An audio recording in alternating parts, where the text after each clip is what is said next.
First of all, thank you very much for talking to us. We really appreciate it.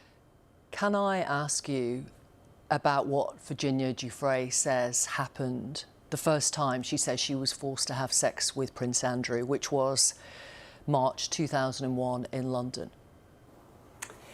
Yes, she describes it in the book in great detail. Ghislaine Maxwell woke her up that day saying, "Get out of bed, sleepyhead," and the whole idea was, we're going to have an amazing day. She quickly was told that she was going to meet a prince. This was a young woman who, as a tiny child, had loved the movie Cinderella, and the idea of meeting a prince was exciting to her. And so Ghislaine took her shopping, and she put on this outfit and went and met Prince Andrew. It was in Ghislaine's home, and they had flown. It was Virginia's first time in London. It was her first time abroad. Ghislaine had helped her fill out her passport application, and they went to a meal. They went to Tramp's nightclub, where they danced together, Virginia and the prince. And then when they came home, on the ride home, they were not in the same car as the prince himself. He was with his security detail. And Ghislaine and Giuffre told her, "You now must do for him what you do for us." So when they got home, Ghislaine and Giuffre excused themselves and basically sent her off to sexually service Prince Andrew. And he denies any sexual contact. He has said he has no recollection of ever meeting her. The third time she says she was forced to have sex with him involved Prince Andrew, Epstein, and 8 other young girls. Yes, the 8 other young girls, she was told, were supplied. This was on the island, the private island that Giuffre owned. It was called Little St. James. Giuffre called it Little St. Jeff's. And the young girls did not speak English other than Virginia. And Virginia was told that they had been procured by Jean-Luc Brunel, who was a modeling agent in Paris, who was a close associate of Epstein.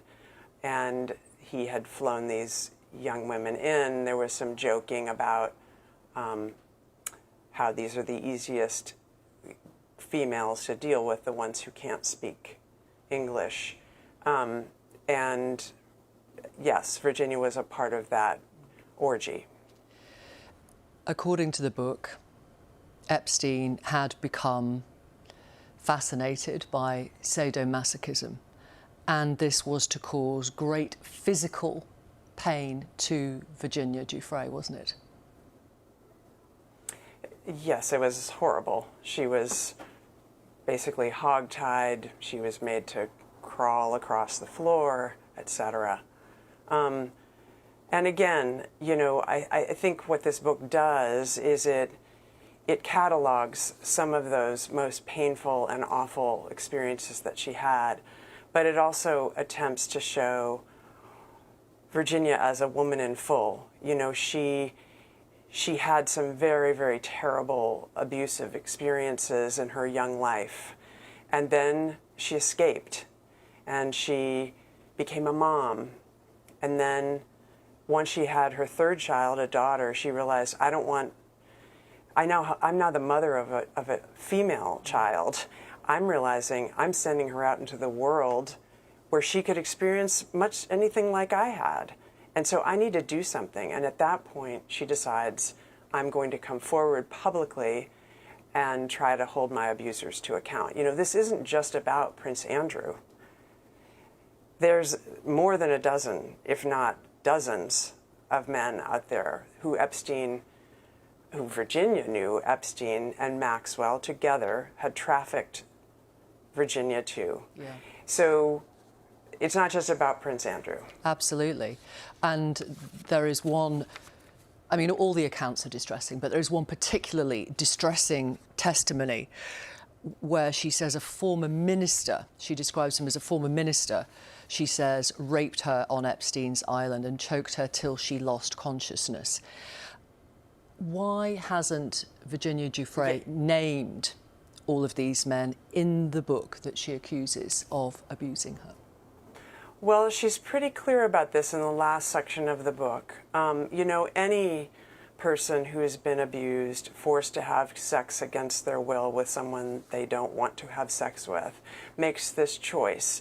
They have to weigh, you know, the cost of coming forward, which I can delineate, but any normal person can figure out. The cost of your privacy, the cost of your safety if the person is dangerous, the time and anguish you have to spend and endure when you have to relate again and again in depositions what happened. You have to relive the moment.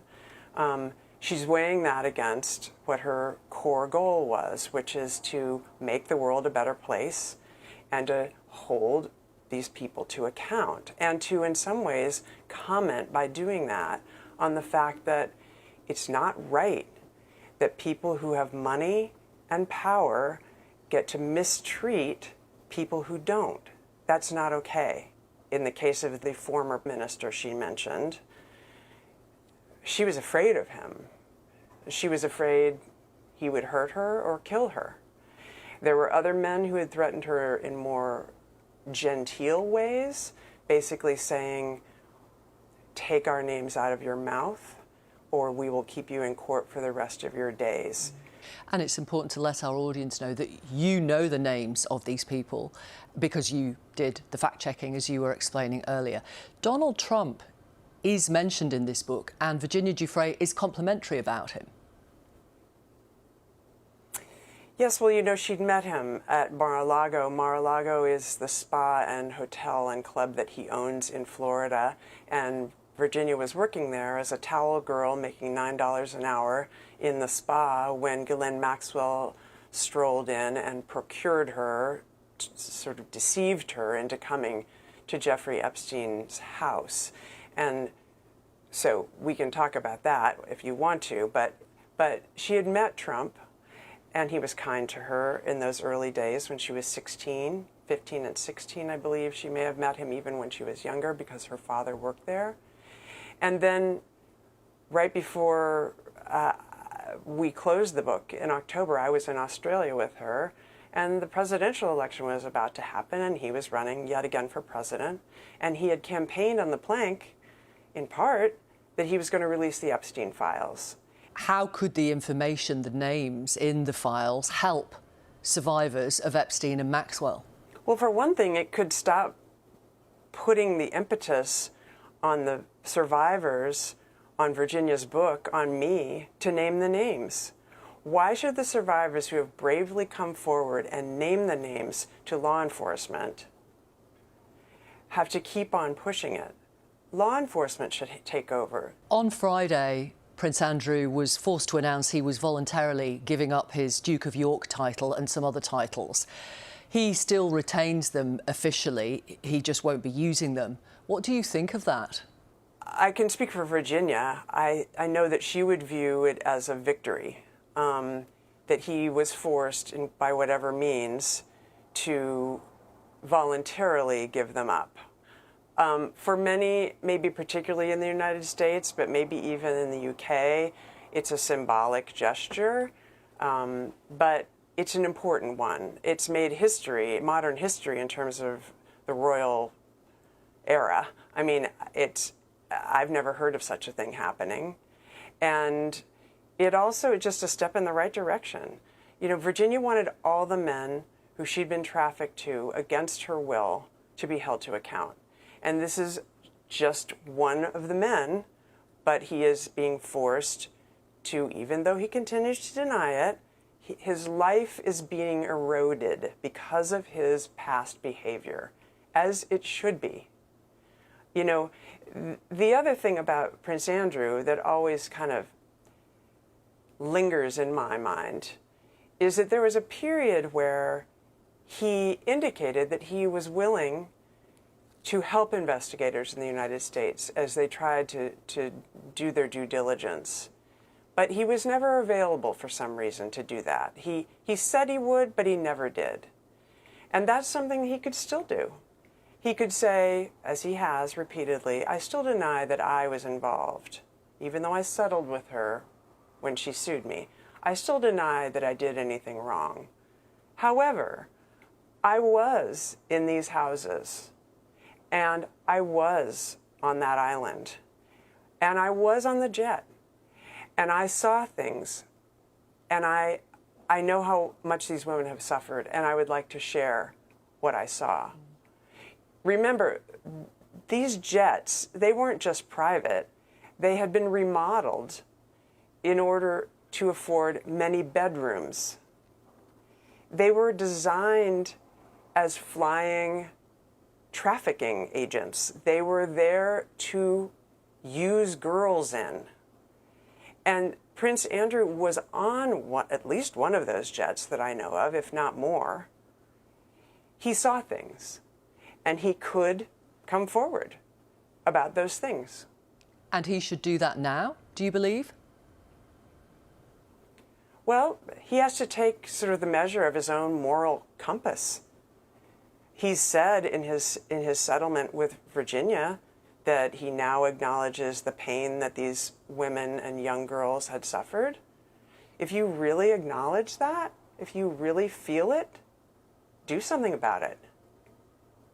And he not only acknowledged it, he also pledged in that statement when he settled with Virginia Giuffre that he would support the fight against the evil of sex trafficking and he would support victims.